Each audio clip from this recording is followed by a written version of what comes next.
So I've got small swatch ready to start to look at the Tunisian knit stitch. So I've got the foundation row ready. The foundation row would be worked the same way as we work the foundation row for the Tunisian simple stitch. So Tunisian knit stitch is worked inserting the hook from front to back between the front and back vertical bars, yarn over and pull up a loop.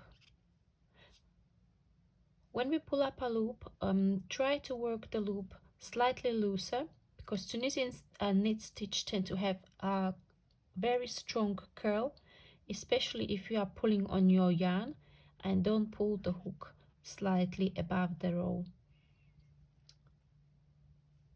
So I'm going to work one row of Tunisian knit stitch together with you, inserting the hook between the front and back horizontal bar, vertical bar, yarning over and pull up a loop.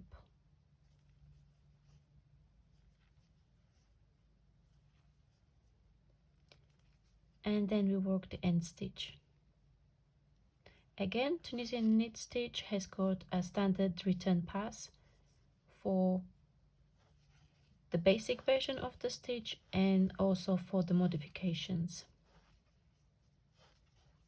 So as previously, I will work a few more rows of Tunisian knit stitch so that we are able to compare the different versions, and I'll meet you for the extended version of Tunisian knit stitch. I've changed my color to yellow to work the extended version of Tunisian knit stitch.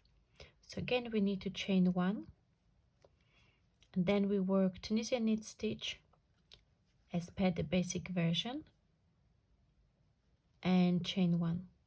Again, we're going to go between the front and back vertical bars from front to back, yarn over, pull up a loop and chain one.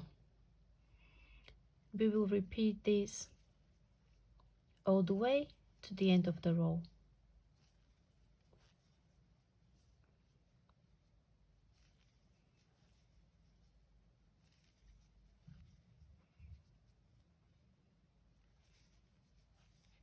When we get to the end stitch, we will work the end stitch, chain one, and then work standard return pass of chain one, yarn over, pull through two,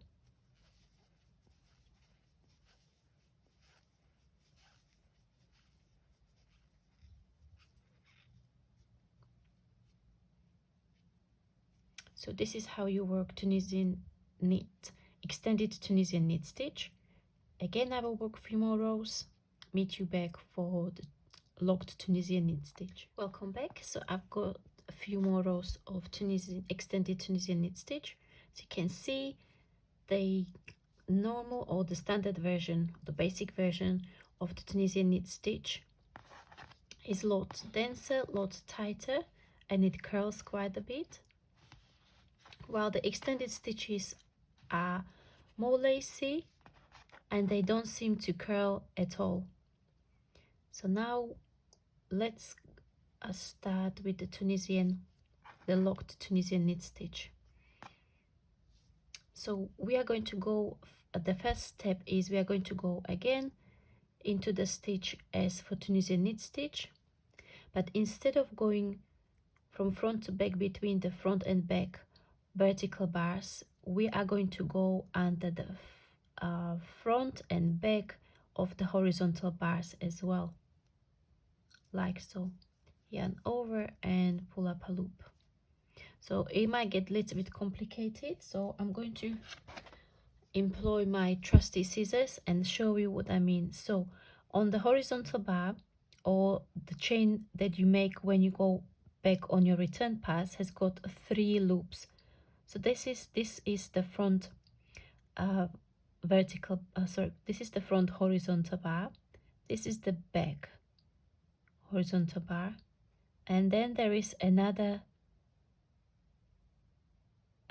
bar underneath. So there are 3 bars forming this section. So what I mean is we are going to go between the front and back vertical bars and under the front and back horizontal bar. So we are going to go between the top 2 and the bottom horizontal bars. Okay, yarn over and pull up a loop like so. So again, between the front and back vertical bar, under the front and back horizontal bar, yarn over, pull up a loop.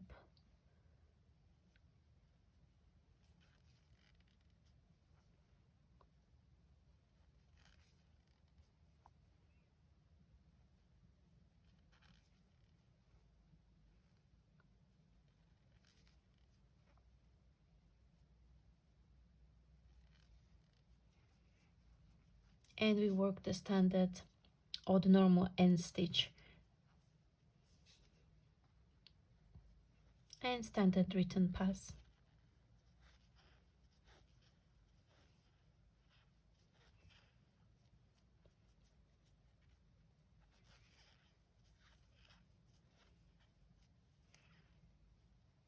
Again, I'm going to work a few more rows and then meet you back when we compare all three versions of the stitch. Welcome back, where we're going to look at all three Tunisian knit stitches. So starting with the classical or the basic version, as you can see, it kind of reminds you of the stockinette stitch in knitting. The back of the work is quite bulky, so the fabric is usually quite thick. The extended version is very lacy, very relaxed. It doesn't have as much curl as the Tunisian knit stitch, the basic version. So you can use it for lacy projects. It's not as bulky, although this section of where we go and work the return pass is a bit thicker. So it's quite distinct. You can see how we work the return pass. Well, you can't really see it in the basic version. Now onto the locked stitch. The fabric is slightly less bulky. It looks quite different. It doesn't really remind you of Tunisian knit stitch, I would say. It looks like a new stitch altogether. It's quite dense because you're anchoring the yarn in two places. So you work the stitch and then you anchor it against the chain of the return pass. So it's quite dense. It has got a nice texture to it, quite different to the Tunisian knit stitch. However, it's a nice addition to your stitch library. And so that was Tunisian knit stitch and its modification.